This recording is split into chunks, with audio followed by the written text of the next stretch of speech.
So as I said, I'm Paul Brierley. Who am I? I grew up on a farm, became an electrical engineer, and then returned to production agriculture in southeast Arizona. Um, and then eventually went to work for the Arizona Farm Bureau. And 6 years ago, I came to Yuma to run the Yuma Center of Excellence for Desert Agriculture. It's been a great 6 years getting to work with this industry, doing my best to bring answers to the pressing problems that this industry has. Our other speakers today are going to be Dr. Andy French of the USDA, who's going to talk about measuring crop water use, and Dr. Charlie Sanchez from the University of Arizona, who's going to talk about the water-salt balance and irrigation impacts on soil salinity. And then we're going to wrap up with Toby Torrey from the University of Arizona's Cyber Experiment Station to talk about a mobile app that's being developed that's going to let you, the grower community, manage your irrigation and soil salinity. Real quickly, I want to just let you know what the Yuma Center of Excellence for Desert Agriculture is. It's a public-private partnership that was formed by Dr. Shane Burgess of the University of Arizona with the desert ag industry here from Arizona and California. We've basically got one foot in the industry and one in the university. We're funded by donations from the ag industry, and you can see our advisory council. You might recognize some of those names. But we have a lot of infrastructure support and resources from the University of Arizona. So our stakeholders guide us on what the most important challenges are that they want addressed. You can see some of them here: production efficiencies, basically maximizing yield, addressing plant diseases, fusarium wilt is a good example, water, nutrient management, all these different topics. We basically try to put researchers to work to find usable results on these issues. I encourage you to check us out at DesertAgSolutions.org. There's a lot of information there for the grower community. Out of these topics, the project we're going to talk about today combines production efficiencies, water management, soil health, and ag technology. Back when we were just getting started, at the end of 2014, there was a report published called A Case Study in Efficiency that addressed ag water use in the Yuma area. If you haven't read that, I've got a couple of links there where you can see where it's available. I really think it's almost required reading, and I'll give you a hint or a tip. Each of the 5 chapters has an executive summary that's only about a page long, so you can get through it pretty easy and then look deeper if you want more information. But it covers the water supply, where the water comes from, the Colorado River, the infrastructure and delivery systems that get it to the fields, the irrigation management, the different ways that it is applied to the fields, the economic contribution that comes from that water use that agriculture provides, and then the environmental benefits from that water use. And it's really a good overview of basically why it's so important that this water is applied to agriculture here in Southwest Arizona. But as with any good research, the report not only answered a lot of questions, but it gave rise to a lot of questions too. We undertook a fairly large project called the Quantitative Assessments of Water and Salt Balance for Cropping Systems in the Lower Colorado River Irrigation Districts. Some of the questions that we wanted to answer and that our stakeholders had brought to us, asking us to answer, included how much water do today's crops use?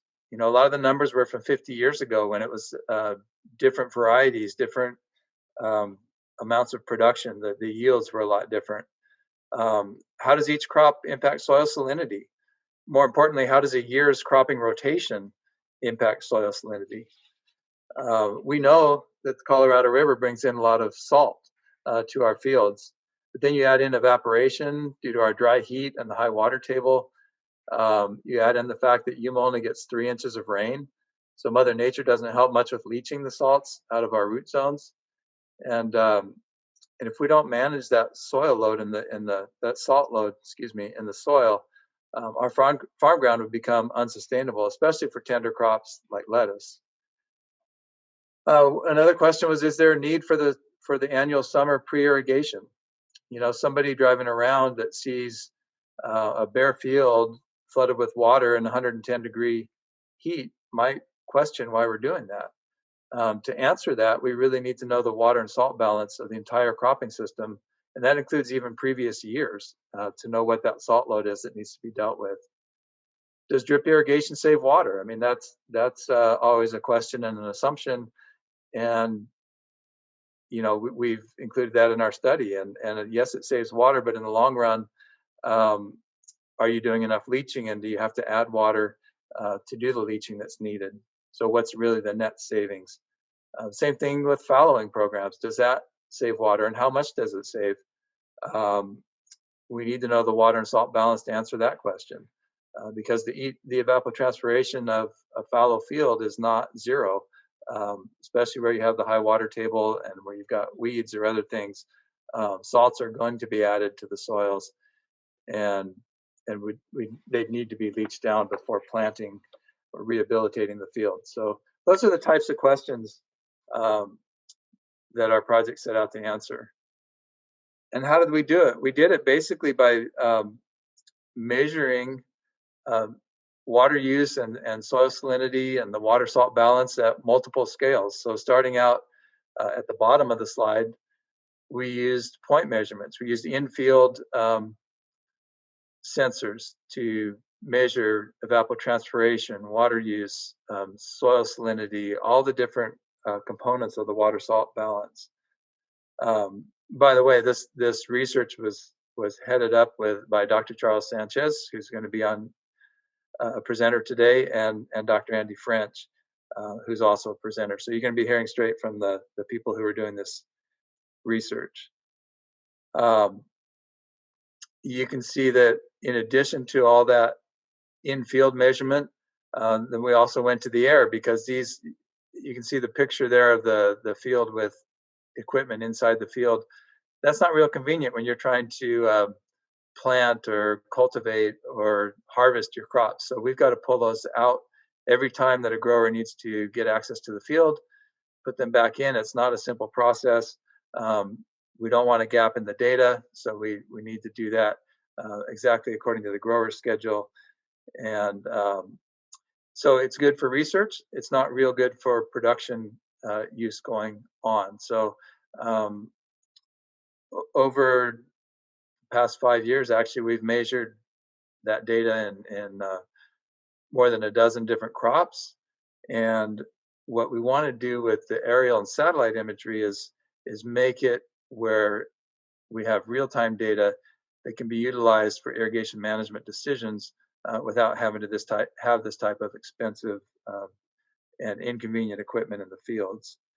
What do we do with the data? We want to make it available to researchers. Andy and Charlie are massaging the data and getting information about water use and soil salinity, but there's other researchers there that could use this unique database of desert agriculture to tell other stories and find other things that'll help with our production and being as efficient and maximizing production as we can.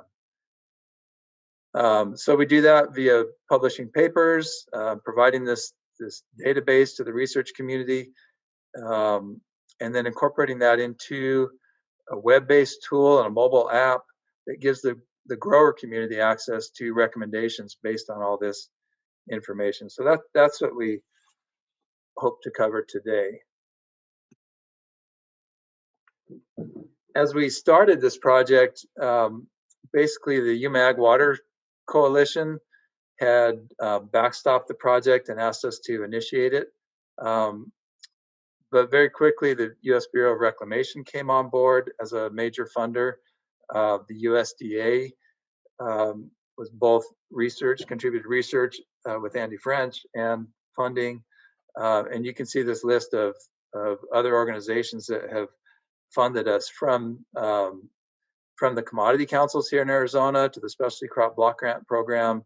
The U of A research stations had funding for equipment to help with research there, and even NASA JPL is part of this project. So it turned into a really broad project, over $3 million over the last few years. A lot of different stakeholders that have different desires out of the research, but all kind of focused on irrigation management and soil salinity. So just as an example, YCEDA being the sort of umbrella organization managing the project, this was our year 3 funding diagram, money coming from the Bureau of Reclamation, both directly to us and to Andy's center at the Ag Research Center for some work that they did and some work that they funded us to do, the Specialty Crop Block Grant Program, the Yuma Ag Water Coalition, the commodity councils, U of A. So this just gives you a picture of all the involvement and the scope of this project. Our speaker lineup after this is going to be Dr. Andy French talking about crop water use and remote sensing. And then we're going to have Dr. Charlie Sanchez talking about the soil salinity management and the data that we've gotten there. And then we'll have Toby Torrey talking about the app that we're developing to bring this information to the grower community. Well, then I want to introduce our first speaker. He's Dr. Andy French. He's, as I mentioned, going to talk to us about water use management in the Yuma irrigation districts. Andy's been a research physical scientist with USDA's Agricultural Research Service since 2004, specializing in remote sensing of evapotranspiration, the use of thermal infrared to detect water stress, and the use of micrometeorological instruments such as the eddy covariance to measure water use at fine scales. Andy has a PhD in civil engineering from the University of Maryland, and he has had a prior career in petroleum exploration geophysics. Well, good morning, everyone. Thank you for attending our session. Paul did a great introduction to our project group. What I'd like to talk about are specifically the water use and management studies that we've been doing since the summer of 2016 and continuing throughout this year. The principals involved in that are myself. I'm at USDA in Maricopa. Charles Sanchez will speak next, and Mason Saber, who has been pivotal for making sure all the instruments have been deployed and has been a postdoctoral researcher for several years in the project. The background image shows you the target of interest, the area of home that you know well. As Paul also mentioned, we could have done this project without external contributors, and I list them here, and I'll take a moment to mention the roles because they're really important for making this project going. First of all, there's the United States Bureau of Reclamation, which approached me in 2016 and offered funds to start the study, which was quite a major effort to deploy these micrometeorological instruments, which I'll illustrate in the next few slides. And they've been supporting us since then. And they've enabled us to not only deploy instrumentation, but the personnel to analyze the data. And then Paul's leadership at YCEDA has been critical, along with the Yuma County Water Coalition. Arizona Grain Research has given us specific grants to do studies. I'll mention these others that may be less familiar to the audience. It's pronounced CNES, C-N-E-S, which is the French National Space Agency and the Israeli Space Agency. Illustrated on the left-hand side is a snapshot of one of the images from the Venus microsatellite. It's called Venus, has nothing to do with the planet, but it has everything to do with vegetation. For 3 years, we've been able to collect vegetation cover over the Yuma agricultural areas at 5-meter resolution, which has given us unprecedented resolution of crop phenology. NASA JPL has participated in 2 major ways. They've, first of all, contributed 2 eddy covariance stations, which are expensive pieces of equipment and allowed us to expand our portfolio. And they've also contributed data from the EcoStress science mission, which is a thermal infrared satellite currently on the International Space Station, collecting land surface temperatures over the world and also Yuma. And lastly, we've had grants from NASA Goddard Space Flight Center, also part of NASA, but different group, and they've supported us for the modeling effort.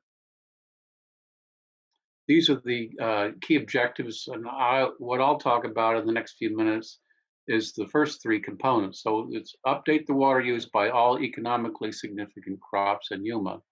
So this water use data had been done maybe 10, 20 years ago, 30 years ago, using gravimetric measurements. Very, very good studies, very well conducted. But cropping practices have changed since then. The ways we have irrigated have changed. Crop varieties have changed.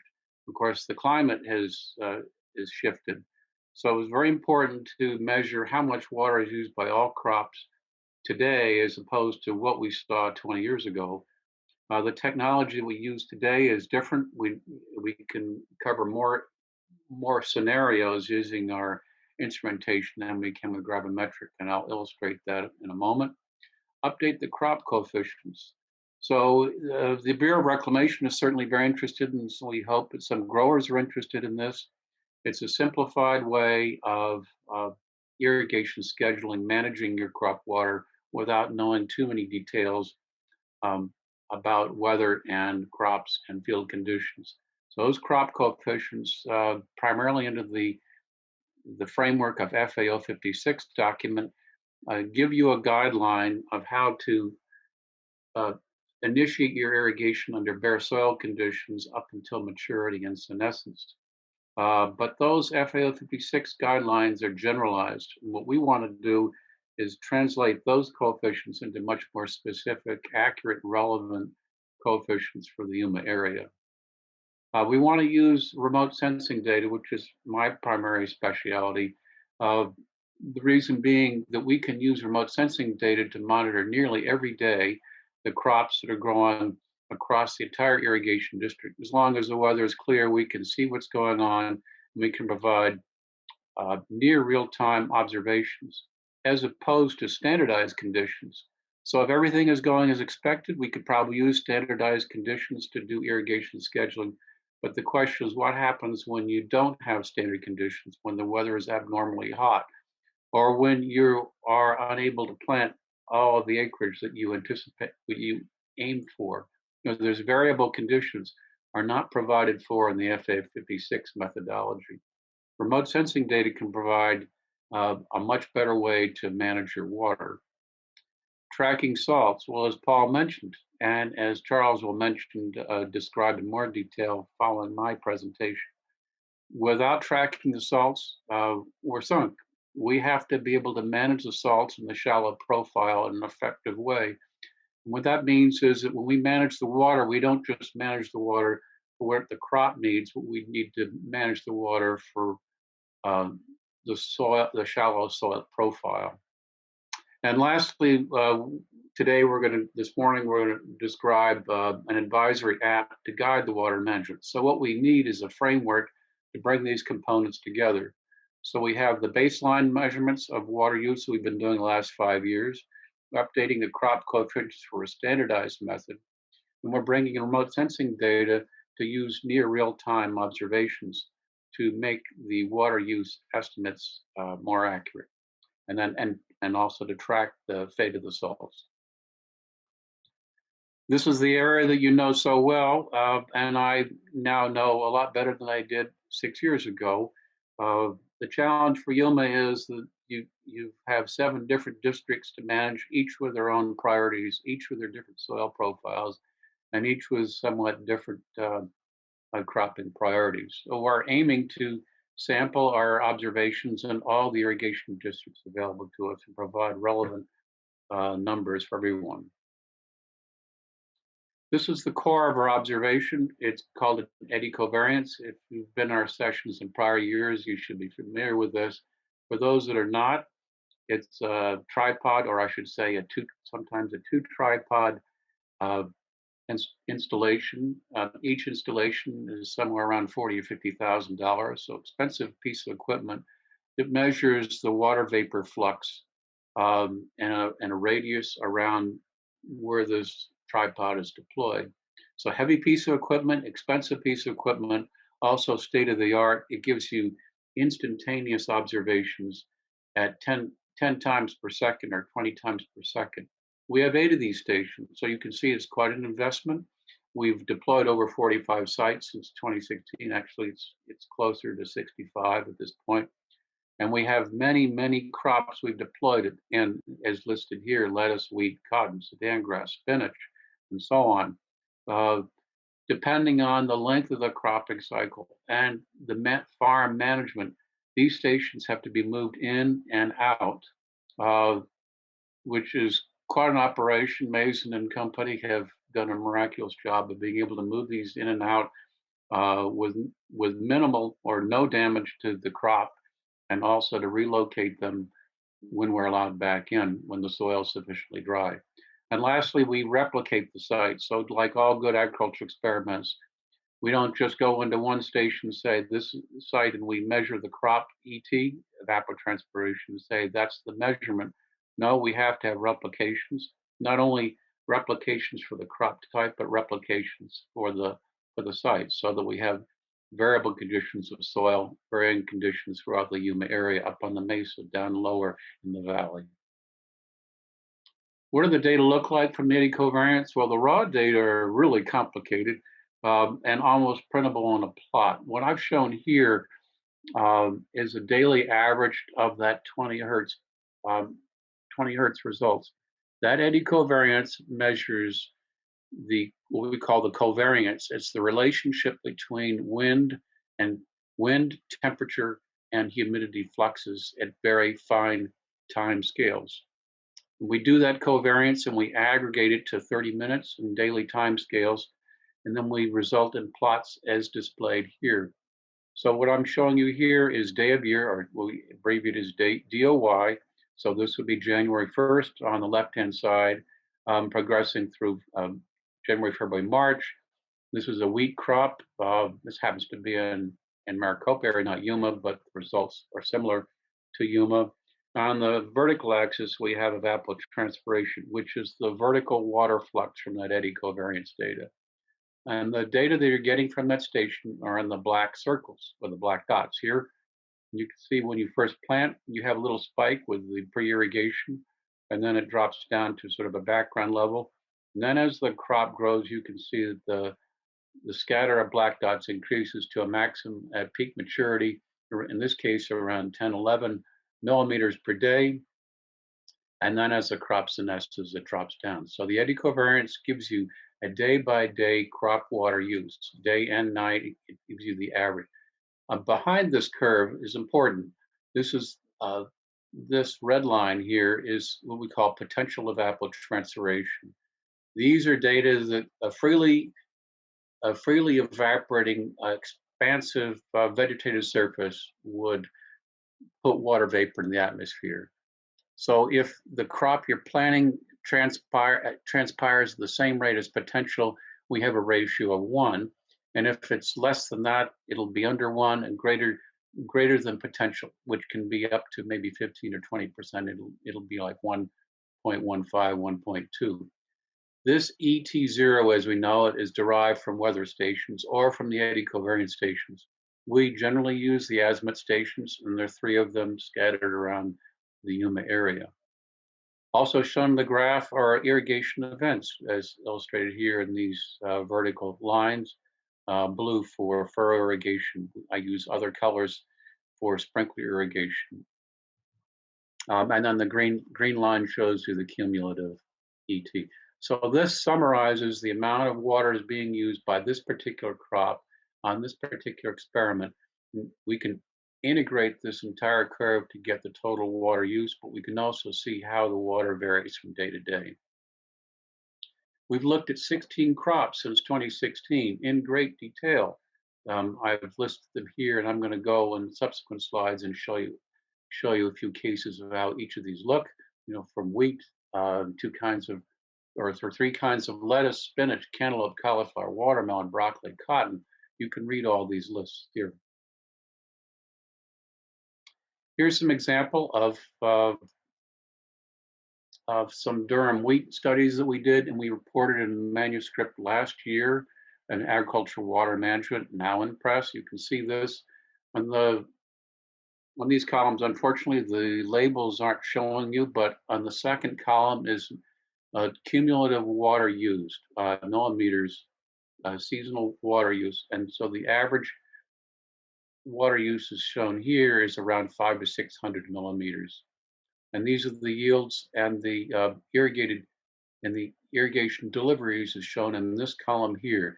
And you can see that the irrigated deliveries and the uh, evapotranspiration amounts are rather close, which which shows you that the irrigation efficiency in the Yuma Valley is very, very high, typically around 90%.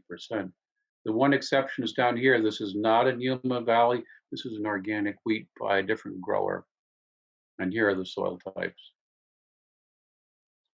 So how do we convert these eddy covariance data into crop coefficients? This is an illustration of the methodology and also the uncertainty. You should be aware of the uncertainties of some of these methods. Here are 4 different wheat experiments. You can see the green line shows you the smoothed estimated crop coefficient. The red line is the standardized FAO56 curve, and the black dots are the actual observations of crop coefficients. So what we've done is we've taken all those eddy covariance data that I showed in the previous slide and create a ratio of the observed evapotranspiration, ET, to the reference, ET or ET0. And that would be the black line, the black dots, which are scattered. The theoretical, or actually I should say more empirical curve from FF56 is trapezoidal in shape. So we attempt to simplify the irrigation advisory methodology with the red curve. What you can see here is that in this particular model, we do a very good job of tracking the FAO56 methodology during peak growth in all cases. Where there's a lot of uncertainty is the early season. You can see here that sometimes the crop coefficient is down around 0.2, and other times it's around 0.4, 0.5, this case 0.5, which goes to show you that every grower has to be cognizant of what the pre-existing moisture level is in their soil to know how much water is going to be used before the crop emerges. Moving on to some other crops, here's a more recent analysis of watermelon. We've been able to look at the crop not only with the eddy covariance, but also with some satellite remote sensing data.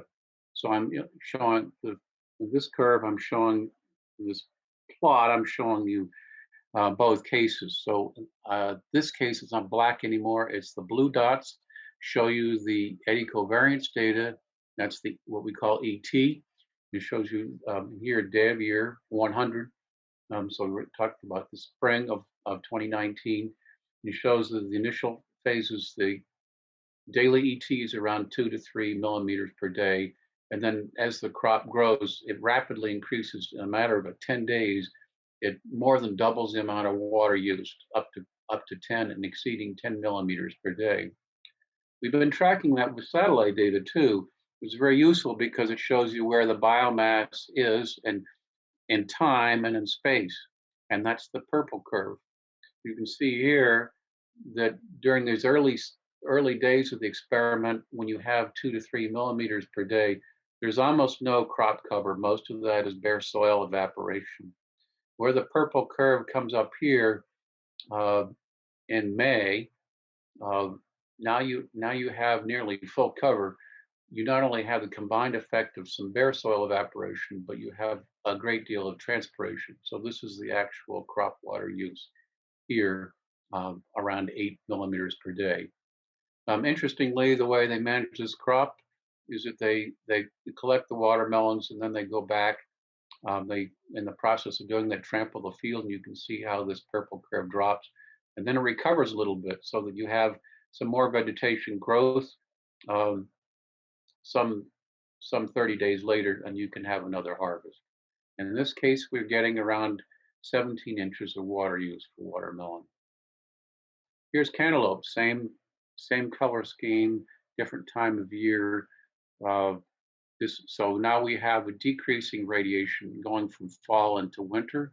That's the red curve. You can see the potential ET is dropping on a seasonal basis. So this is in the fall.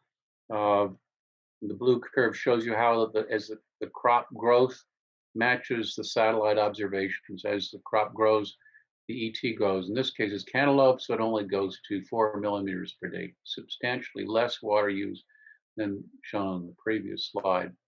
The green symbols show you the crop coefficient computed from the ratio of actual evapotranspiration to potential, which shows you in the early season the crop coefficient is around 0.5 or less, and then increases to 1 in the middle of the season.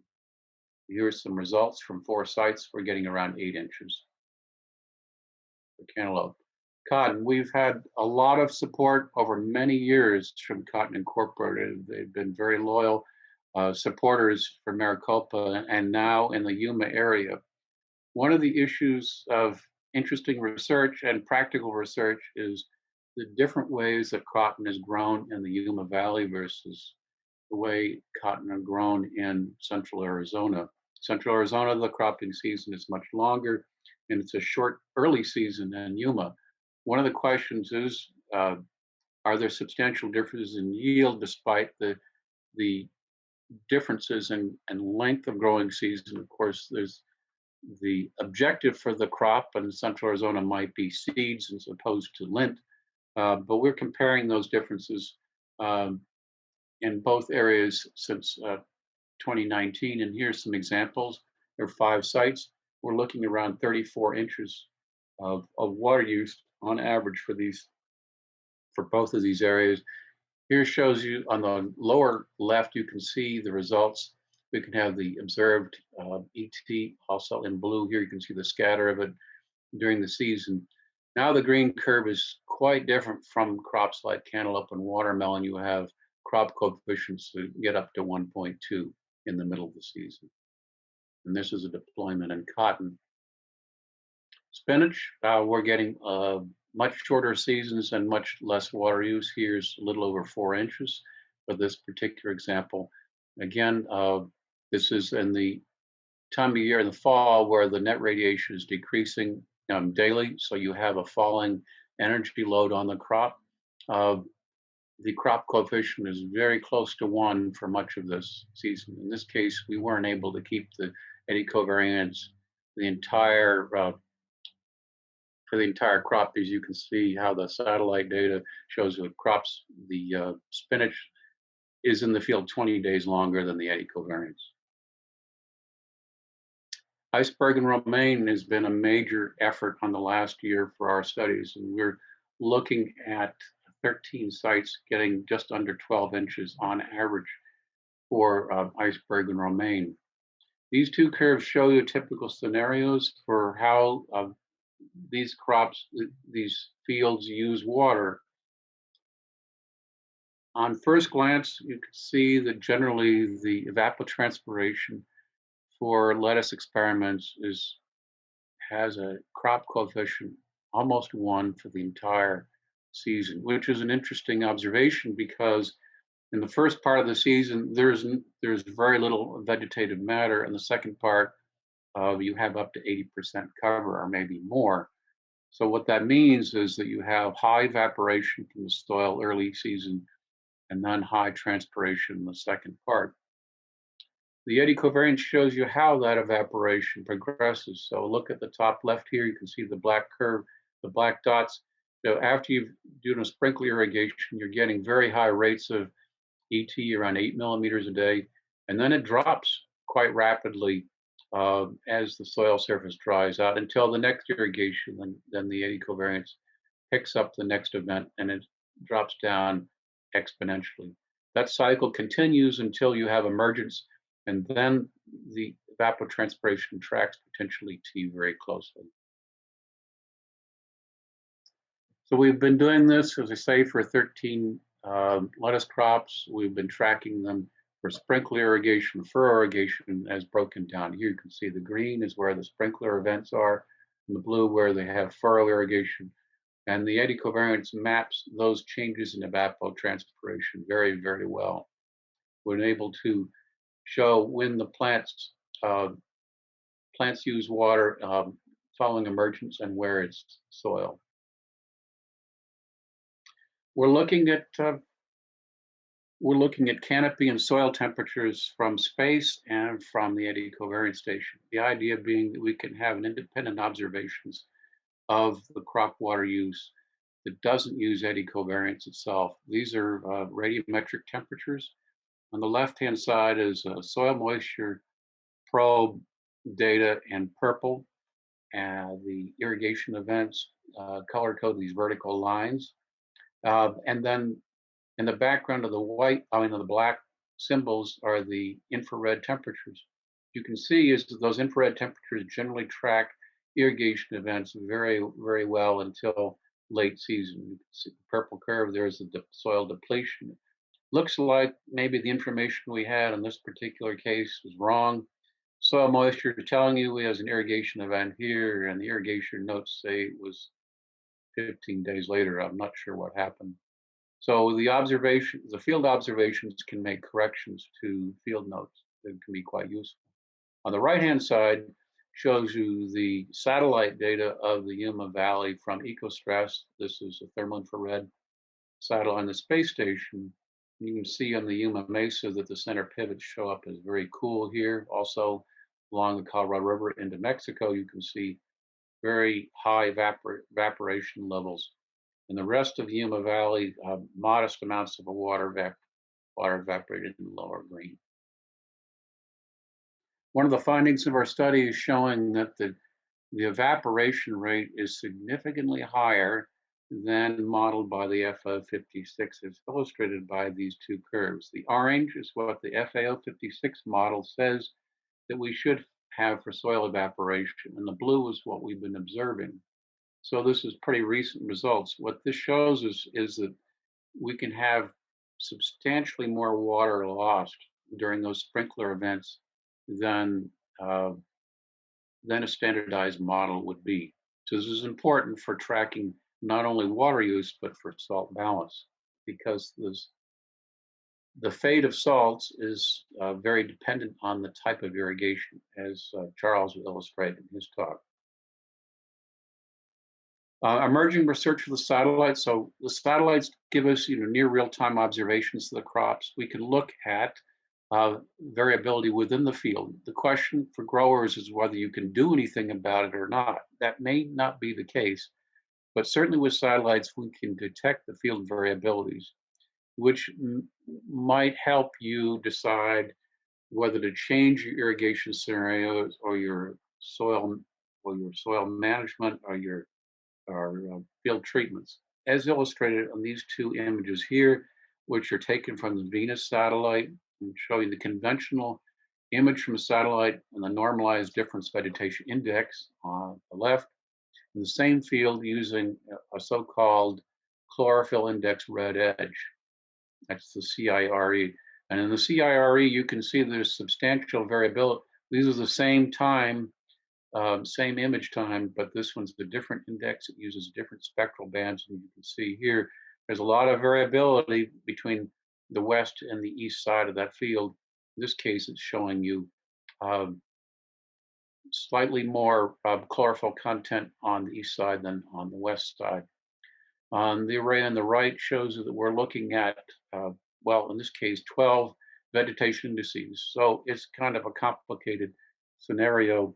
The literature is loaded with different vegetation index. We tend to explore the most important ones and see if we can discover the ones that are relevant for the Yuma vegetation.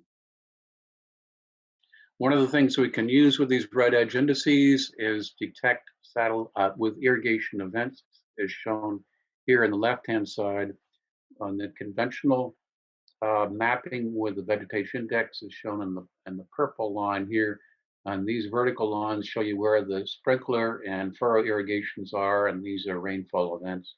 So generally speaking, an NDVI shows you a good map of vegetation biomass.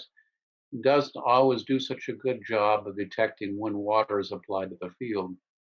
We're looking at some shortwave infrared bands. In this case, it's band 11 from Sentinel-2, which is the European Space Agency satellite, and that's this red curve here. And hatched in these rectangles shows you when these deviations and these reflectivities transition across this dashed line. Shows you very accurate precise location and time of these irrigation events that you wouldn't detect with a conventional vegetation index. This is an emerging capability. Another capability that these indices can do is help you track when you have the initial emergence of, in this case, lettuce, and when you have exponential growth. This dashed line shows you that exponential growth phase here, and these scattered lines here show you where the emergence is happening. So we can identify the intersection of this is where that transition in time, and that enables us to know how much water is being used as evaporation between here and here, and more weighted towards transpiration following the intersection of those lines. Traditional remote sensing theory has said that water stress, which I know we don't in Yuma grow for water stress, other irrigation districts consider it, but it could be a useful capability. Usually we use thermal infrared to detect water stress. When the plants are hot, we can know that there's stress, and when the plants are cool, they're close to potential evapotranspiration. But what's happened in the last couple of years is we've noticed with the microsatellite surveys is that even with those satellites where you're not supposed to detect water stress, you can. As illustrated in this wheat crop, this is an organic wheat crop grown in central Arizona. And the farmer planted this in January, and you can see normal growth in his 8 benches grown here. And right at maturity, he shorted the crop. Well, bad time to short. And you can see that the vegetation index took a dive of about 10%, causing this divot. Initially, I thought it was a processing error on my part, but we re-examined the data and recomputed the soil water balance and shown that this is a real event. So what this says is that even with instruments we wouldn't expect it, we're able to look at the crop and see how healthy it is. Going closer to Earth, we're using drones. We don't think that drones are going to be a practical everyday tool for growers, but we think that they can be extremely useful for certain applications. Certainly for pests or problem areas, they'd be very useful. They're useful for us for crop classification and calibrating the satellite data. The problem with satellite data is the resolution isn't quite so good, and we don't have a good way to know how to take our vegetation indices into useful measures like fractional vegetation cover. So what we've been doing the last few years is we've been collecting drone images illustrated on the left-hand side, transforming those conventional drone images, red, green, blue, into hue, saturation, value.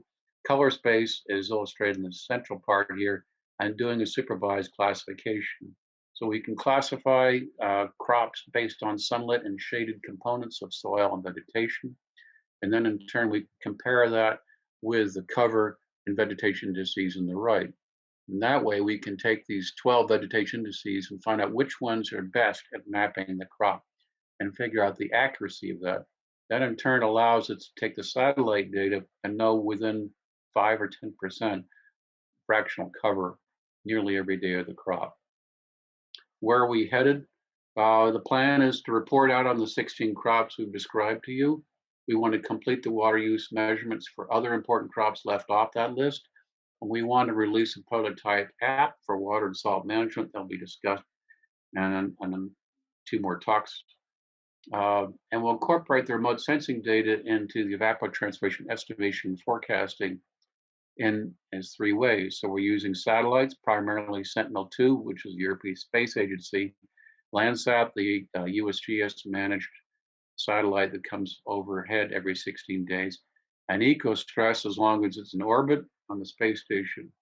The combination of these 3 satellites will allow unprecedented ways to map in near real-time crop growth.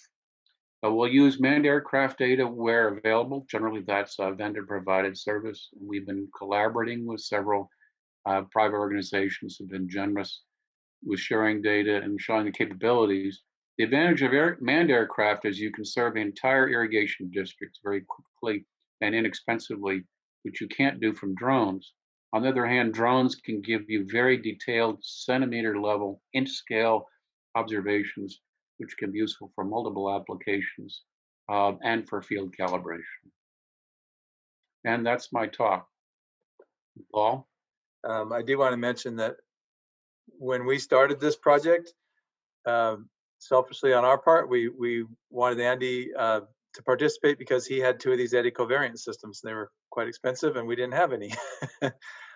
He's turned into a very, very key part of this project, and also, you know, both in the measurement part, but now that we're getting more into the satellite imaging and being able to use that going forward. One of the things I remember that Andy said in one of our meetings is how excited he is. You know, basically through his whole career, everybody's been talking about what satellite imagery is going to bring as far as capabilities, and it just hasn't delivered. But in the recent years, and I don't know if you want to talk about that, Andy, but in recent years that it is starting to deliver, and it's an exciting part of our future in agriculture. Well, yeah, I could say, well, I will say, I could say, yeah, for at least 20 years, we in the remote sensing have said, well, tomorrow was always tomorrow that satellites could provide farms, farmers, water districts with systems, but it would never work because the data wouldn't come out frequently enough. And it's like, what good does that do if you get data 2 weeks or 4 weeks later? But what's changed, and I didn't show that slide, is that the number of satellites going in orbit to observe the Earth is exploding, and it's not just Elon Musk's satellites. It's Planet Corporation, and then various state agencies. Certainly, the Europeans and the U.S. are leaders in that. There's a lot more satellite data than ever been available before. There's a lot of people in the USDA, and I guess I maybe haven't emphasized enough. USDA has contributed a major part in this effort, both in ARS and across the country. There's been a lot of work and interest in using satellite remote sensing to improve water use. And we're in the process of preparing our 5-year plan. If anybody in the audience has research topics that they think are relevant for what we do, I and others at USDA would appreciate hearing from you. That's great. Thank you, Andy. And a lot of you know how to get a hold of me. If you don't know how to get a hold of Andy, you can certainly funnel those ideas through us. And I wanted to mention on the satellites too, it's, you know, I mentioned that at YCEDA, our mission is to get actionable data. And when you talk about all this research and all this data, it's, you know, the main way it can be helpful to production is if you get it back in time to do something different than you would have done otherwise. And so for the future, the tools that we're making to be able to have this real-time data from satellite tied to the, you know, being ground truth through projects like this, to where we know exactly what it means with these crops, is going to be really, really powerful. So. Well, I think the other point that needs emphasis is that, I mean, I don't want to sound defensive, but I'm going to sound defensive, and that is the ag industries, the urban interests are going to come after the ag industry's water. And the ag industry needs to be able to say, yeah, we're using a lot of water, we're using it well and efficiently. And we can show you why. And with satellite data, you can map it, entire districts. You couldn't do that before. So it's an important capability to support the ag industry. And that's a great segue as we lead into Dr. Sanchez is that word efficiency. It has a new meaning to me, because to most people, water efficiency is something we should all strive for, and indeed it is. But you can actually become too efficient, where the impact is that you're not leaching the salts out of the root zone, and the soils become unsustainable for production. So so think about that word efficiency. You may think about it a little differently after hearing Dr. Sanchez. So now I want to transition to Dr. Charlie Sanchez. He'll talk about salinity management in the lower Colorado River region. You know, obviously Andy told us about measuring crop water use.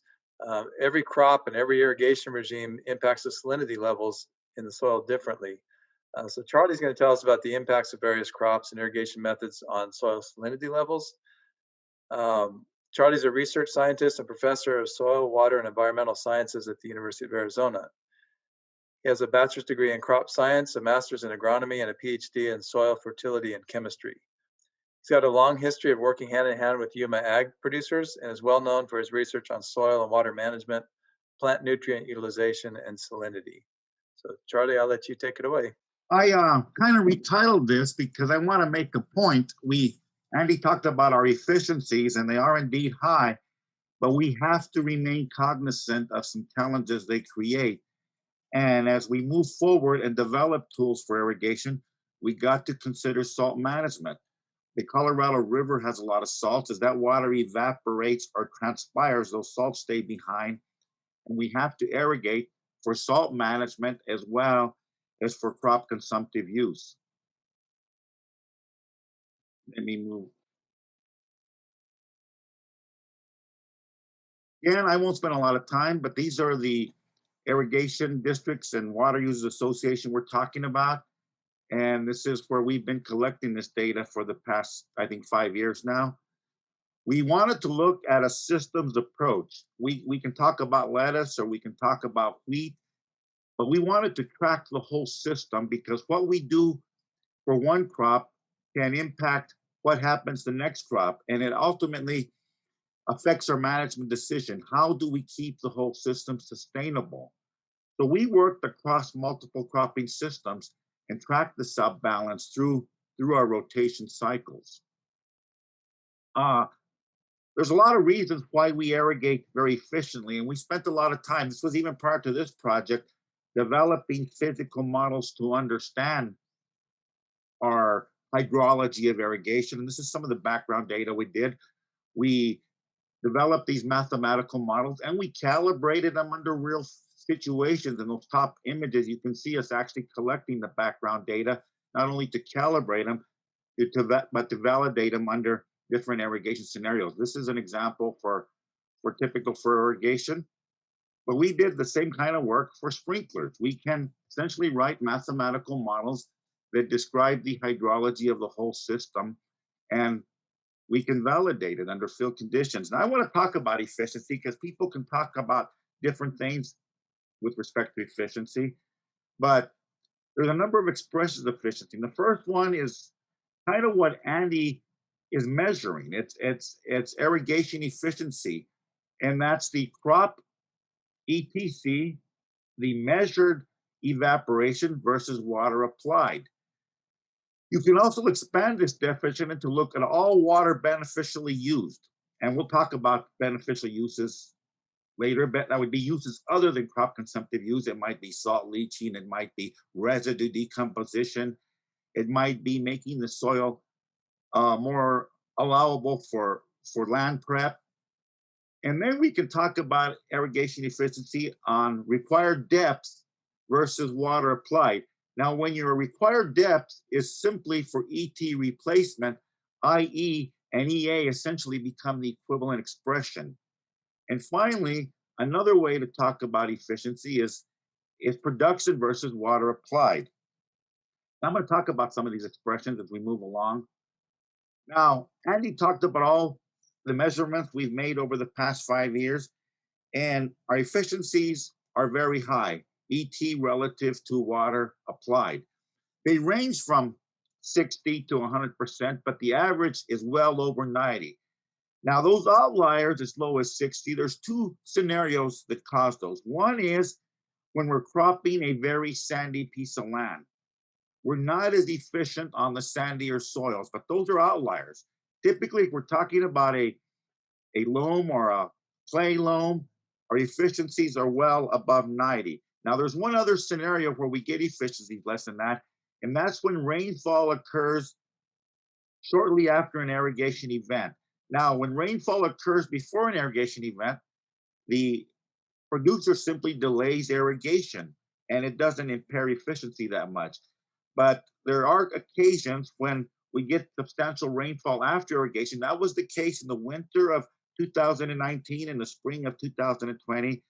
We got quite a bit of rainfall shortly after an irrigation, and that does bring down the application efficiencies are the irrigation efficiencies as calculated from measurements of ETC. I want to introduce things that might be considered other beneficial uses, and climate modification is certainly one of those. That's why we use sprinklers in the front end. We need to modify the climate to get germination. We might have to mellow the soil for land preparation. If we plow under some wheat stubble, we might want to have moisture there to hasten decomposition. But we also have to maintain salt balance. So we have to apply enough water for leach salts, and that's what will be our focus today. But we can't forget the distribution uniformity issue. This is important. We can be 100% efficient field-wide, but if our distribution uniformity is bad, we'll have vast portions of the field being both under-irrigated and over-irrigated. And I want to talk about distribution uniformity. This is measured distribution uniformities by sprinklers using two indices that we commonly use. The first one is Christensen. The second one is low quarter. And we're not bad. We probably are 85% on the average. When wind is high, we can be lower than that.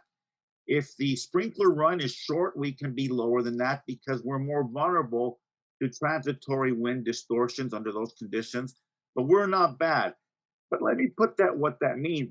If your application efficiency is 100%, but your distribution uniformity is only 85%, that may mean as much as 10 to 15% of your field is being under irrigated. So distribution uniformity is something we have to keep in mind. And this is sprinklers. I guess I can show you furrow later. But we have to manage salts. And this is a typical leaching requirement equation for the management of salts. Now, this is a simple approach this assumes mass balance. And mass balance, as I'll show you shortly, is a bit of an oversimplification of reality. But we're stuck using this in application as we develop tools for you because we do not have the databases to use transient models. For such models, we'd have to have Gapone exchange coefficients for every soil. We would have to have detailed hydrological parameters for every soil. And that data does just not exist. Even as a researcher using a transient model on a specific soil, it's a lot of effort on our part to get that kind of data, even for one soil. So we're talking about the range of soils we have over these alluvial valleys in southern Arizona. That really is an impossible task right now. So the tools we're developing that the last speaker will talk about, we're using steady state mass balance assumptions. And that's what this leaching requirement equation is based on. Now, we measure electrical conductivity. Certainly we want to measure the water, and we can calculate the salt load in that water. We can measure the soil in situ or a saturated paste extract. But a way we look at field-wide variation is we use electromagnetic conductance. We essentially take this EM38 over a field, and we can map a field and show the spatial arrangement of salinity. This is the instrument we use. And in all these studies, before Andy's covariance systems go in, we do a survey. Then we try to do a survey after the crop's harvested. And then we'll do one after the crop grown in rotation with a crop. So we're tracking salinity. Now, this is backed up by soil sampling. We use spatial statistics that tells us where to go take soil samples that'll be used for ground truthing and calibration. And then those soil samples come back to my laboratory and to Winton's laboratory, where we do the analysis. Now, these are all the salts we're concerned with. And these are typical concentrations in the Colorado River and in our soil. And we're concerned with calcium, magnesium, potassium, sodium, chloride, nitrate, sulfate, and carbonate.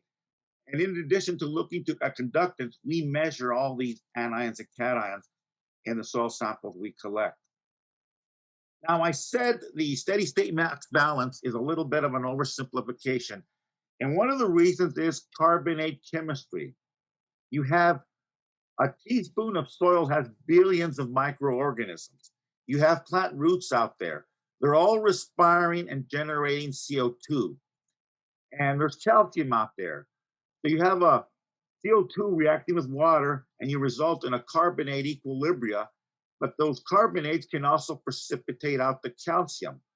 So the steady state mass balance would not capture these chemical reactions going on in the root zone. But again, we do not have the data. This doesn't exist. No one has it to use transient models that capture this particular phenomena. And that's why, at least moving forward in the short run, we're using steady state mass balance assumptions. And this is just some data we collected, and this shows that indeed, I've collected data and we can show certain things are precipitating. We're too soluble for gypsum to precipitate on our soils, but calcite and dolomite routinely precipitate in our soils, and a steady state mass balance would probably slightly overestimate our required leaching. We're concerned with sodium, and this is the sodium absorption ratio, and this shows before pre-irrigation and after pre-irrigation. And chloride, because of precipitation, chloride is a more conservative salt than salts at large.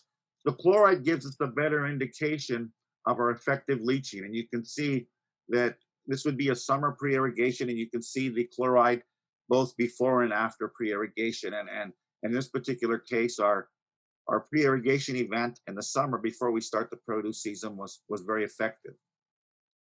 Now, a little bit about our efficiency. One of the things that has greatly increased our season-wide efficiency is sprinklers. Many years ago, we routinely subbed up vegetables, and you can see we ran water in a field to 7 to 10 days, and we used several inches of water. Sprinklers, if we run 24 hours and then just freshen it up midday for 3 or 4 more days, we're not applying a whole lot more than it takes to refill, it takes to fill the soil profile. So this has been a big factor in our enhanced efficiencies. Now, I want to talk about stand establishment.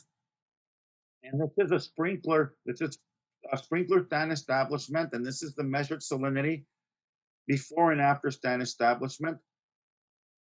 Like I said, we are, in many cases, on the front end of the season, we're barely filling the soil profile. You can see this is not a net salt leaching event. Salts have increased in the profile, even though we run these sprinklers for 24 hours, and then we run them 4 or 5, 6 hours midday every day till we get a stand.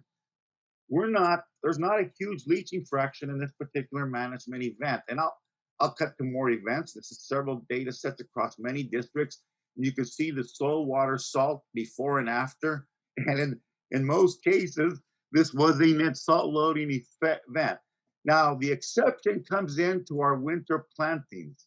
These would be stuff planted in December. Here, it takes a lot longer to get a stand. We'll leave the sprinklers in a lot longer. Our vapor pressure deficit in our atmosphere is a lot lower. Here, we might get a small leaching fraction in some of those later seeding dates. Now, thinning irrigation. This is probably the one event where we do get a leaching fraction. And you can see this is complicated. We have a bed out there, but you can look at the bed at 0 to 15 centimeters or 15 to 30 below that. Then you can look at, but here we can get a small leaching fraction. But during the lettuce cropping season, this is probably the only event where we get a leaching fraction. Now you can look at the event and you can see this is before pre-irrigation, this is before lettuce, and this is after lettuce. We get a leaching fraction for pre-irrigation. But during lettuce, we have no net leaching fraction. We're irrigating very efficiently and salts have accumulated.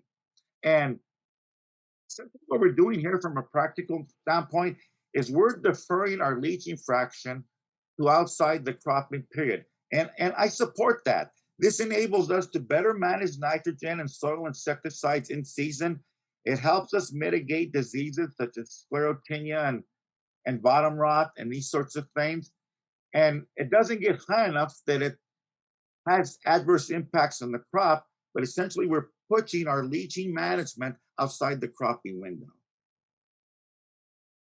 You can look at the field-wide salinity before and after lettuce, and you can see how the salts have generally increased across the whole field. Now, how about the rotational crop? From lettuce, sometimes we'll go into wheat.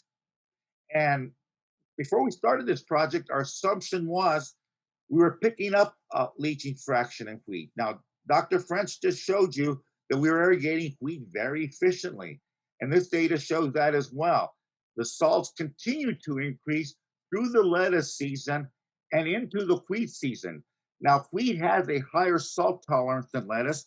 So again, this isn't catastrophic. It allows us to manage the nitrogen for our durum wheat a little better and have the protein content we need to make grade and not get a markdown. And we can defer our leaching, our required leaching for sustainability to another time. In that case, the preseason. And this is the same kind of data, just field wide. This is a different site. This is the Navarre Water District, and you can see this our salinity conditions before and after wheat in the surf. And again, we're irrigating so efficiently, we're not achieving our leaching fraction. Now, Paul mentioned summer fallow. Across the river, the Navarre Water District does participate in the summer fallow program. And I say cumulative ET, this isn't ET, this is evaporation only. There's no transpiration here. There were no weeds. The weeds were controlled by tillage and herbicides. This is just a bare soil. And as the soil moisture initially dries down, you see one slope, and then you see it reach a different slope, and that's when it's in equilibrium with the water table. So even though you don't have a crop out there and you're not irrigating, you're still getting evaporation from that surface. And that does result in salt increase. You can see the salinity before the summer fallow period. You can see it's increased through the summer fallow period, and to restore that land so that it's suitable for the salt-sensitive produce crops we grow, you have to pre-irrigate again. And the last image shows that we've partially restored the salt balance through pre-irrigation. Now, here's the one exception we find in some of our studies: Sudan grass. Sudan grass, we did have a leaching fraction. There's a lot of friction in that crop. As we move the water across that field, it takes a while to reach the downstream end. Here we are getting a leaching fraction when we grow Sudan. This is the exception in our cropping system. So if you were going to only pre-irrigate to restore salt balance, if that was the only reason you were going to pre-irrigate, you wouldn't need to. If your rotational crop was Sudan, you can see the pre-irrigation didn't really change our conditions over what we achieved during the cropping system anyway. Now, I'm not saying that's the only beneficial use of pre-irrigation. You may want to pre-irrigate to hasten the decomposition of that Sudan residue. But salt management would not be the reason to do it with Sudan grass, because this seems to be the one exception in our cropping system. So to summarize where we are, first of all, irrigation efficiencies are very high. Andy's data shows that. Other data we've collected shows that. No matter what rock we turn over, we're irrigating very efficiently. And our required leaching for sustainability to evade salt problems is not achieved during our production intervals, be that our main crop or rotational crop, with the exception of Sudan grass. And that's what I say here again. Wheat, for example, the efficiencies are higher than lettuce. We were getting no net leaching fraction. Sudan grass is the exception. So that pre-irrigation we do in the summer is of paramount importance to salt management and continued sustainability. The last thing I want to mention is, because that required leaching is so important, it'll be an integral part of the app that we're developing as a water management tool. We got to track our required leaching deficit so that we have a prediction of how much we have to do in the summer to restore the salt balance of that land. That's all I have to say today. If I have any time, I'll answer any questions. But again, I'd like to acknowledge the full range of support we've had. Again, this was originally backstopped by the Yuma County Water Agriculture Coalition. but we've had money from the specialty block grant program, the Bureau of Reclamation, and various commodity groups, as well as specific funding from some irrigation districts. Thank you. All right, thank you, Charlie. You know, Charlie's a researcher that really knows production practices, and that's a great combination. He knows them better than most. So Charlie, you hit on them, but I wonder if, keeping that in mind, that you really know how the producers work, what do you think is the most important takeaway from the research that you've done over the last few years on this? Well, one thing is, I don't think we can be criticized for using water inefficiently. We're very efficient. In fact, we're dangerously efficient. If you factor in salt management and distribution uniformity, our distribution uniformities are good. They're 85% or greater, but still, that's 15% of play. So we're incredibly efficient. You couldn't get more efficient with drip irrigation. In fact, drip irrigation would leave you a salt problem that you have to deal with down the road. But the other thing is, I think, is that pre-irrigation we do in the summer is paramount to sustainability. And we have to be prepared to defend that practice because there's no future without it. Good, thank you. You know, and as much as I've heard your presentations and everything, I learned something new today, that it's a good point that by deferring the leaching to that pre-irrigation allows us to do better fertilizer management and utilize it there without having that be leached down into the and disease management.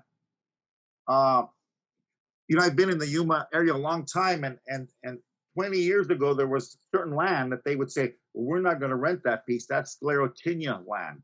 Well, with our irrigation efficiencies today, there's no such thing as sclerotinia land. So that deferring that excess leaching to out of the cropping season has enabled us to manage diseases and fertilizers better. And the nitrogen, and I've tracked that data, the nitrogen imports into the Yuma Valley have dropped precipitously over the past 20 years. I mean, they track the purchases into a region, and I've looked at that data, and they've dropped precipitously because we're fertilizing. This has enabled us to fertilize very efficiently as well. It's quite a system here, and that's, you know, a lot of what this data has shown. You know, we work closely with growers like Mark Smith and others, and a lot of this data has shown why the practices that are being done, and you know how good those are. So we always look for ways to improve, but it's also nice also to see that there's a reason for what you're doing, and we can get behind and justify that with science. We do have two questions in the chat. Okay, Charlie, I don't know if you can see them, but the first question is, how is the salt leaching in pre-irrigated beds versus flat water pre-irrigation? Flat water's, no question, it's probably more effective because you have one-dimensional transport. When you have beds, you have two-dimensional transport. But again, a producer has to reconcile that with his time limitations as he begins to move into the fall. He's got to have some of his land prepped and ready to go. So it's not going to be as effective, but it usually can be managed around.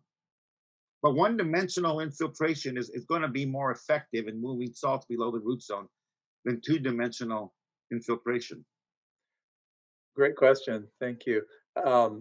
Another question we have is the amount of salt left in the soil after a summer fallow and pre-irrigation enough to damage the following vegetable crop? Not if the pre-irrigation volume is correct, but there's a lot of guesswork in any pre-irrigation, even if you don't summer fallow. So we're trying to provide you with a tool, and the speaker after me will address that helps you determine the volume needed in your pre-irrigation. So whether it's summer fallow or a summer crop, it'll determine the amount of pre-irrigation you need to restore salt balance. And that's largely been done on the fly. Perfect. Well, we've had two speakers speaking about crop water use and soil salinity. And next, we're going to get into the app we've been talking about how do we get that information into the hands of growers and researchers, but especially growers, to be able to make the right decisions with the information that they need. So the way one of the ways we intend to do that is to utilize all the information from this research project and put it into a web-based and mobile-based app that can recommend irrigation. That's one thing, and there's a lot of tools out there that do that for you based on weather and soil types and crop and things like that. But what we're adding in is all this data that we've learned over the last 5 years, along with the satellite imaging and Andy's work there, so that we can have real-time information from the satellite, and putting that all into an app that also tracks the salinity in your soil field by field over time. So not just for the production year, but over as much history as you want to put in. So we've all been working closely together with Toby Torrey, who's joining us today from the University of Arizona's what should we call it, Cyber Experiment Station, which is a unique thing in the country. So with that, Toby he's a program director of web and mobile development at the Communications and Cyber Technologies team at the U of A. He's got many years of developing web and mobile-based programs and applications related to Arizona agriculture and rangeland production. So with that introduction, Toby, I'll let you take it away. Thanks, Paul. Thanks, Drs. French and Sanchez. As Paul mentioned, my name is Toby Torrey. I'm director of a small web and mobile development team within a department that services the College of Agriculture and Life Sciences, and we also service cooperative extension here at the University of Arizona. This is my first Southwest Ag Summit, so thank you for having me. Certainly not a soil, water, or plant scientist, so I invite Dr. French and Dr. Sanchez to chime in and interrupt me if I'm miscommunicating any of the scientific terminology or calculations. Our team of bit heads, as we call them, we've been challenged to design and develop this advisory application that Dr. Sanchez and Dr. French have been mentioning, a decision support system or mobile web application that enables growers to leverage local weather station data and make informed decisions about irrigation for their fields during the growing season, and also for pre-irrigation in between growing seasons. We're adapting the irrigation and soil salinity models that are being generated by these scientists, and we're integrating data from ASMET, which is the statewide meteorological network that I mentioned earlier, in order to then deliver recommendations for how much to water and when. We're currently building a web-based API, which will make these irrigation and soil salinity models available to the public. And we're also building this advisory app that's going to be the first to consume this API. But we are ultimately excited to share this tool with others who are developing similar applications. So over the past several months, the application design team met regularly with stakeholders to create wireframes and mockups for this mobile web application. I'm going to walk us through a few of the screens from these mockups today. These previews I'm sharing today are those we designed for desktop and laptop screens, but we design and we build everything mobile first, and we're fully anticipating widespread use of this app on mobile devices. So what I'm going to do is I'm going to share my screen and walk you through some of these mockups. So I'm skipping some of the login and informational pieces and getting right into the meat of the application. The application is designed for growers and for administrators, maybe even consultants who are responsible for possibly multiple farms, and then within each farm, a number of fields. So when you log in, you see the farms that you have already created. You can create new farms and add them to your list of farms that you are responsible for. Then you can dive into one of the farms in particular and see the dashboard for that particular farm. You see here there are multiple fields that have been defined already for this farm. And to take a look at what it looks like to add a new field, we would add a new field and get this interface for drawing a polygon to match up with your field in question. We're collecting the polygon information, which we'll then use to look up soil information, which you can definitely override if the lookup was incorrect or close. And we will also use this for intersection with satellite products later on. So once you've drawn the shape around your farm or your field, you continue on to the next screen and give us some information about this field that you're adding to the system. You name the field, we try and auto-calculate the acreage, but if that's incorrect, you can override that. And again, we're going to guess at the soil type based on data services available from the NRCS. But again, you're welcome to override it if you have a better understanding of the soil in that field. Okay, then you move on to tell us a little bit about the nearest ASMET station. A future improvement that we will be exploring will be to incorporate your own weather station data or your own weather data, wherever that's from. But to start with, we're working with ASMET. And so you would see based on where you placed your field, the nearest ASMET stations, and you can choose which one you want this field to use. Then you tell us a little bit about the initial soil salinity so that we can get you started right away with tracking your soil salinity in between watering events. And then you tell us a little bit about your default water source. I believe we're anticipating the default water source will be Colorado River water, but if you're using some other source of water or you're treating your water, you would change the information here and give us some information about the water that you know, salinity of the water and such. But then by setting it as your default water source here, every watering event that you input into the system will assume you're using this default water source, but each watering event will allow you to override for just that event. So if you're sprinkling from some other water source for this particular watering, you'd be able to override the default that you've assigned for this field. Then for each field, you provide some crop information. So again, the hierarchy would go farm, then field, then crop. So from season to season, you would just change the crop that's on that field. You wouldn't need to update the field every time you change the crop. But when you're first creating a field, we ask that you tell us a little bit about the initial crop that you have planned, the plant date, the project harvest date, whether you're irrigating up or planting dry.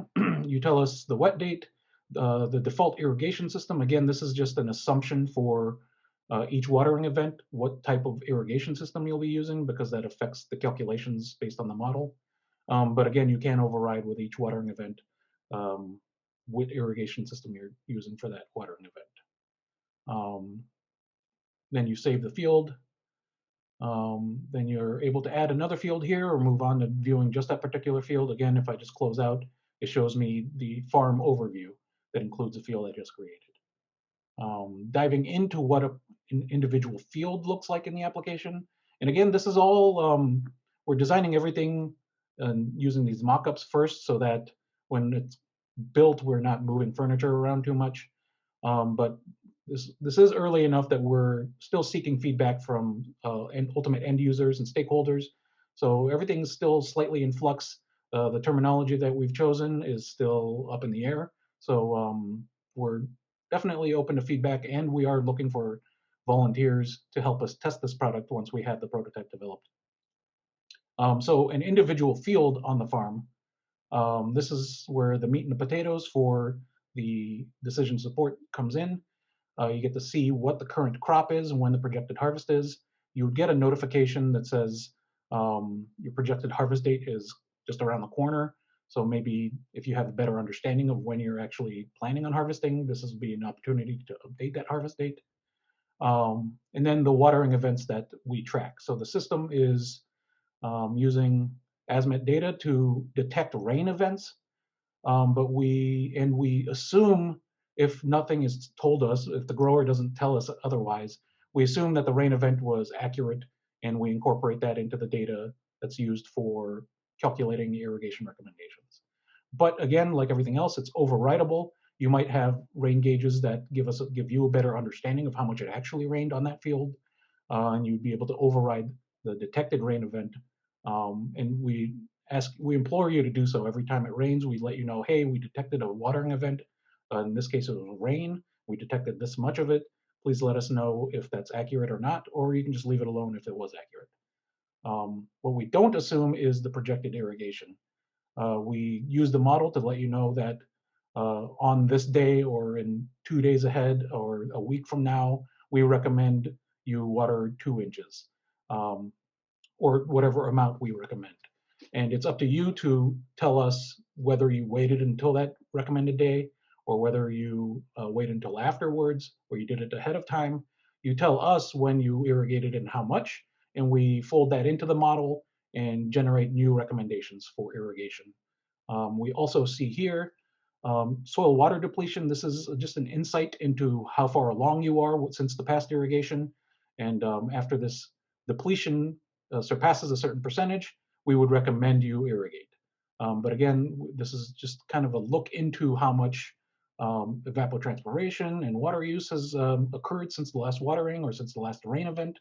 And this will change with every irrigation, with every day, with every rain event. Also, like Dr. Sanchez was suggesting, you would have an insight into your leaching requirement deficit or leaching shortage. And you might not necessarily act on it in the middle of the growing season or change your irrigation based on it. We don't modify the irrigation recommendations based on it, but it's the amount of water required to restore the salt balance. And this might be more of a feature that's used and leveraged in between growing seasons to plan your pre-irrigation. Similarly, we are displaying the cumulative deep percolation that has accumulated throughout the growing season at this point, and this might inform you on irrigation decisions during the growing season or in between growing seasons. So this is the main dashboard. This is where a lot of discussion and wireframing has gone into planning what the grower needs to see at a glance. Again, if the user was responsible for 50 fields on this farm, the ones that have the notifications because that some action is suggested or required would float to the top, and you'd be able to change the sort order based on name or planting date, etc. For each field, you have the opportunity to explore the history of everything that has occurred here. You can look at past watering events, whether they're input by a grower or input by yourself, and you'd also see the rain events that have been auto-detected, which ones have been confirmed or updated by a grower, or which ones have just been assumed okay based on the ASMET weather station nearby. And if you needed to add a watering event that, let's say we're going to irrigate, or let's say it rained yesterday and the system didn't pick up on it, you'd have the opportunity to add your own watering event. And again, you'd enter the date that this watering event occurred, whether it was yesterday or today or 2 days ago. Tell us in inches how much you've applied. We provide a little pop-up calculator to convert other units to inches if you're watering using time and you know the gallons per second, the flow rate, or if you just know how much you've applied across all the acres, we can calculate, convert that all back into inches for you. You tell us, it would assume that you're using the default irrigation system for this field, but if this particular irrigation event was using a different irrigation system, you would need to tell us here because it would affect how the model calculates this watering event. And then tell us a little bit about the water source, because again, the salinity of the water, the bicarbonate content, the sodium absorption ratio of the water, this would affect the leaching requirement calculations. And again, for every irrigation event, you have the opportunity to add notes. This can be important for your own review later on, or say the grower's supervisor needs to review all the growers that have been working on different fields across the farm.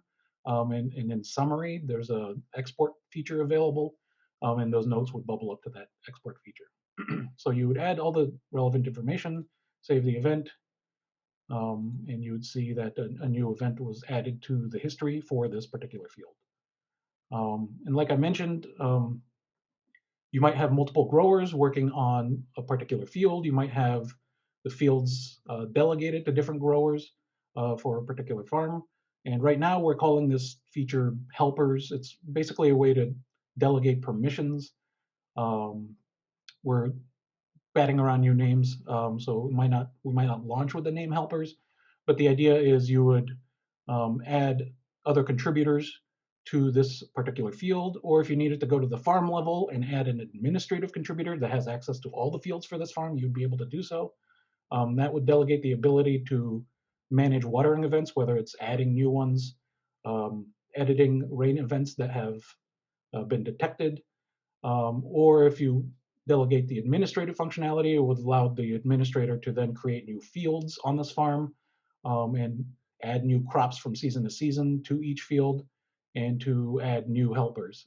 So we're still working out what we anticipate will be the main needs for permission delegation.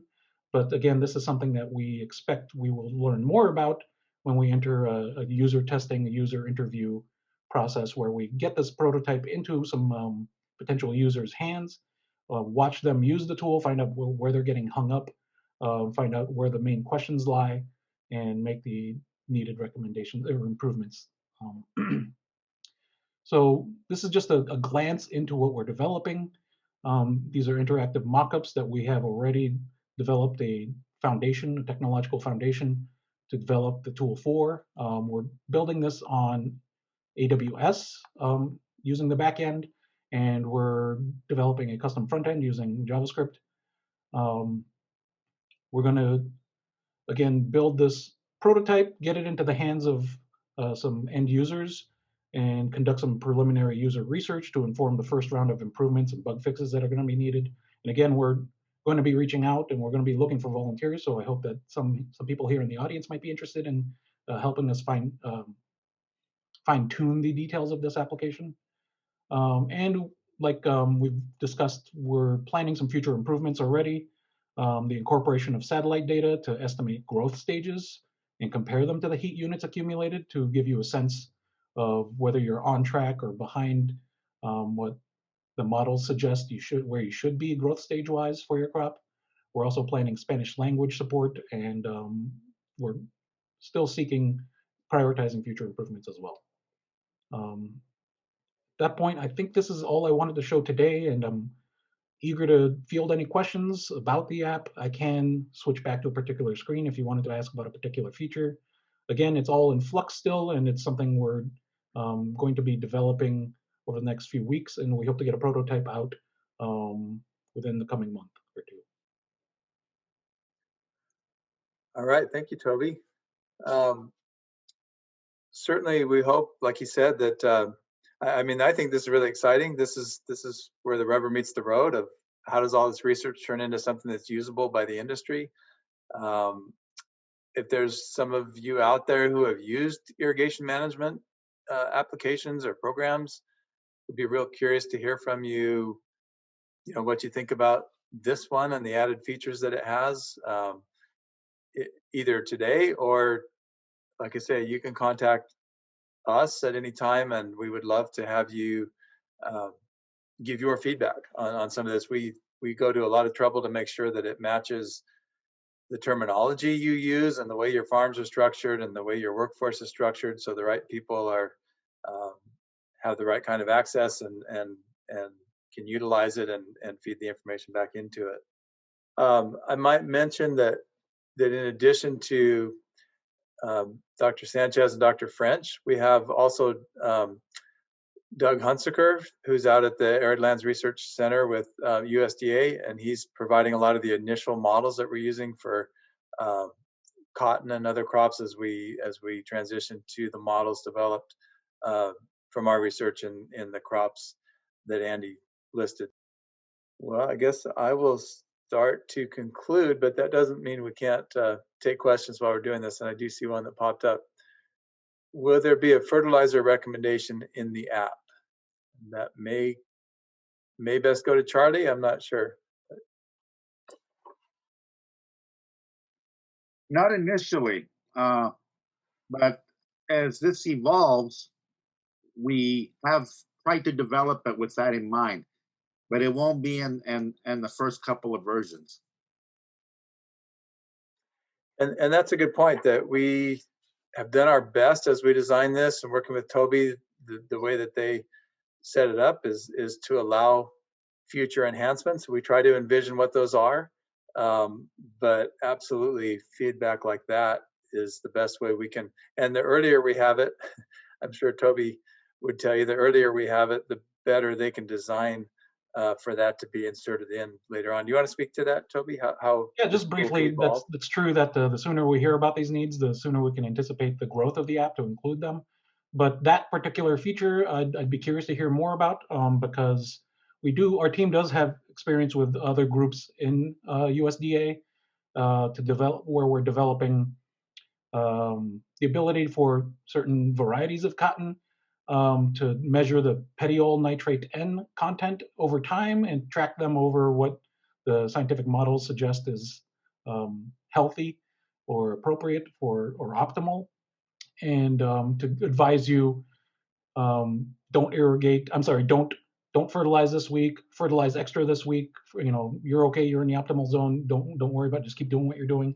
And we're building tools like that, so to fold those tools in together into one master app might be beneficial, or it might be better to provide them as separate tools in case the audiences don't overlap so much. So we'd be curious to hear if 80% of our audience that's using the irrigation app is also interested in fertilizer tools.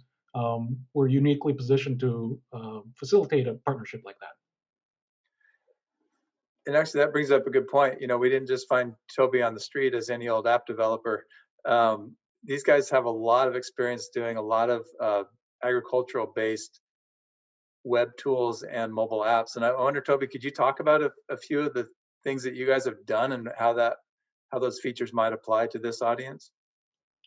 Yeah, certainly. We've had several clients in the past that are cotton focused and needed tools for PCAs, pest control advisors, whose clients are a variety of growers and farms across the state. And we've developed tools for them to kind of track accumulated heat units versus growth stage. Again, like I mentioned, we want to do for this tool. In the past, we would use just ASMET for that, but with this tool, we're anticipating the use of remote sensing, which is another passion of our teams, is the incorporation of remote sensing for decision support tools, particularly from satellite platforms. And we've also developed something more for national forestry, for forestry agents and for people in remote locations, and maybe not necessarily on farms, where called My Range Log, which is a long-term water gauge or rain gauge that you can place out into a long tube that measures cumulative rain accumulated. So that if you go and check it every month or so, you can tell us how much you've accumulated over that time and track that compared to gridded data sets provided by national organizations. Our team is definitely interested in providing decision support systems that leverage models developed by U of A scientists and that incorporate data generated and provided by various national organizations. So that's definitely a passion of ours and something we hope to continue improving at. And I think this tool is a particular opportunity for all of that. Great, and USDA scientists too. We utilize whatever expertise we can find that's appropriate. Certainly, USDA has been a large contributor to this. So thanks, Toby. Again, any questions are welcome. Any feedback, contact me later. We'd love feedback. We'd love to get you trying this out, telling us what kind of things that you need. And like I say, Andy and Charlie are on here too if you have questions for them. And just to wrap up, we've tried to list our supporters and thank them, but I can't thank Mark Smith enough for being our expert on the ground and really guiding what this project needs to look into and what kind of particular issues need to be solved and addressed. Of course, Andy and Charlie have been awesome getting the research done, and that doesn't happen without a team. We've mentioned Moz and Saber, and there's a team of several gentlemen who have gotten adept at going out in the field and working with this equipment, making sure it's set up right, and providing data. And I'm talking about whether it's Christmas Eve or 2 in the morning after the transplants are in before the water comes on. These guys get out there and do it, so we can't thank them enough. And then the support from the Bureau of Reclamation, the USDA, Specialty Crop Block Grant, the commodity councils. I see David Sharp's on here, and you know, they were the Grain Council was a very early supporter of this. So we couldn't do it without everybody. And again, we need the feedback from the industry too, because it's really important to us that this is usable by industry.